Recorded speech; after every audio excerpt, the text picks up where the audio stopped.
আসসালামু আলাইকুম। আজকে আমি চলে এসেছি সুবর্ণগ্রাম রিসর্টে। আসলে এটি শুধু রিসর্ট না, এটি হচ্ছে একটা বিশাল বড় পার্ক।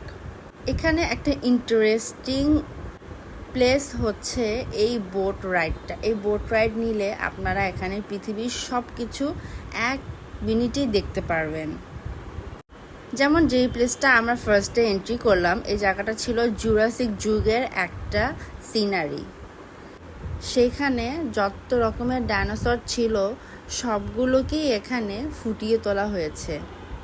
আর এই জায়গাটাতে যে শুধু এসব মুভ করছে তা না, এখানে ভ্যারিয়াস রকমের লাইটিং আছে, সাউন্ড আছে। সো এখানে আসলে মনে হবে কি আপনারা সত্যি সত্যি মনে হয় জুরাসিক ওয়ার্ল্ডেই চলে গিয়েছেন। বেবি নিয়ে আসতে পারেন, তবে হ্যাঁ, অনেক সময় বেবিরা একটু ভয় পেয়েও যেতে পারে, কারণ জায়গাটা কিছুটা অন্ধকারাচ্ছন্ন। যতই লাইট দিক না কেন একটু স্ক্যারি ভাব লাগে। আমার কাছে একটু ভয় লাগছিল, প্লাস অনেক এক্সাইটেডও ছিলাম। তবে ওভারঅল সব মিলিয়ে এক্সপিরিয়েন্সটা অনেক বেস্ট ছিল।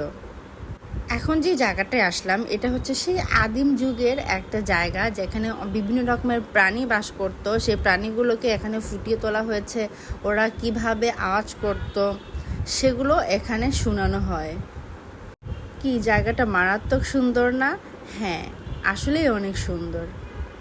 এখানে আসলে আপনারা অনেক কিছু ধারণা করতে পারবেন, অনেক আইডিয়া নিতে পারবেন যে এই পৃথিবীতে কত জিনিস ছিল এবং এখনও আছে। এটা হচ্ছে মিশরীয় একটা রাজ্য। এখানে বিভিন্ন রাজা বাদশার মূর্তি সব কিছু এই জায়গাটাকে তুলে ধরা হয়েছে।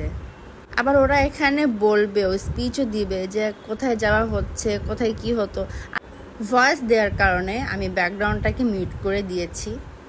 তবে আমার কাছে খুব ভালো লেগেছিল। আমার মনে হচ্ছিল কি এই প্লেসটায় আমি আবার যাব। একদম সব কিছু রিয়েল, জীবন্ত লাগছিল।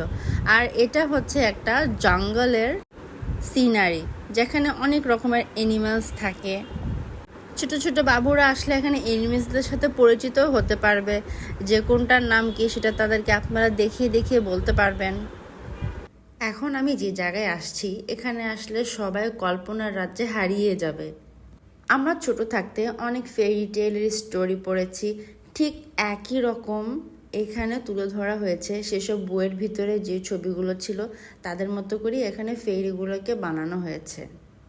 এখানে এটা একটি ভলকানোর জায়গা, যে জায়গাটায় দেখানো হয়েছে ভলকানোটা কীরকম হয়। আমার কাছে মোটামুটি লেগেছে। এরপরের জায়গাটা আমি যদি স্কিপ করতে পারতাম। না, আমি আপনাদেরকে ভয় দেখাচ্ছি না, বাট এখন আমি এন্ট্রি করব একটা ভয়ের রাজ্যে, যেখানে সব স্কেয়ারি ক্যারেক্টার আছে। আমি জাস্ট এখানে ক্যামেরাটা ধরে আমার চোখটা বন্ধ করে রেখেছিলাম যেন আমি না দেখি, বাট আমি শুনতে পাচ্ছিলাম যে কী যেন সাউন্ড হচ্ছিল। যাই হোক, আমার গাটা এখন একদম কাটা দিয়ে উঠছে। হয়তো এর থেকে আরও অনেক স্কেয়ারি প্লেস এই ওয়ার্ল্ডে থাকতে পারে, বাট সেসব আমি দেখি নাই। জাস্ট এই বাংলাদেশেই দেখলাম। এটা দেখে আমার যে অবস্থা হয়েছে, সো বাইরের দেশে গিয়ে দেখলে তো আরও কী হবে আল্লাহ জানে। আচ্ছা, আমি কিন্তু মজা করলাম, আপনারা আবার সত্যি সত্যি ভয় পেয়ে যাবেন না। আর এটা হচ্ছে একদম লাস্ট স্টেজ। এখানে হচ্ছে সব পাহাড়ি অঞ্চলের সিনারি দেখতে পারবেন, প্লাস আদিবাসীদেরকেও দেখতে পারবেন। যে অনেক রকমের আদিবাসী থাকে, মণিপুরি, ত্রিপুরা, আর কি যেন চাকমা। আমি এত কিছুর নাম জানি না, বাট এখানে এসে আমি দেখে বুঝতে পেরেছি এখানে কি ওরা তুলে ধরতে চেয়েছে। এই প্লেসটা ফ্যামিলি নিয়ে আসার জন্য একদম পারফেক্ট। আপনারা যে কোনো ছুটিতে এখানে চলে আসবেন, তবে তার আগে ফোন দিয়ে আর একটু কনফার্ম হয়ে আসবেন যে খোলা আছে কিনা। আমি এবার এই জিনিসটা করি, কোথাও যাওয়ার আগ দিয়ে একটু শিওর হয়ে নিই। আজকের ভিডিওটি কেমন হলো অবশ্যই জানাবেন। আল্লাহ হাফেজ।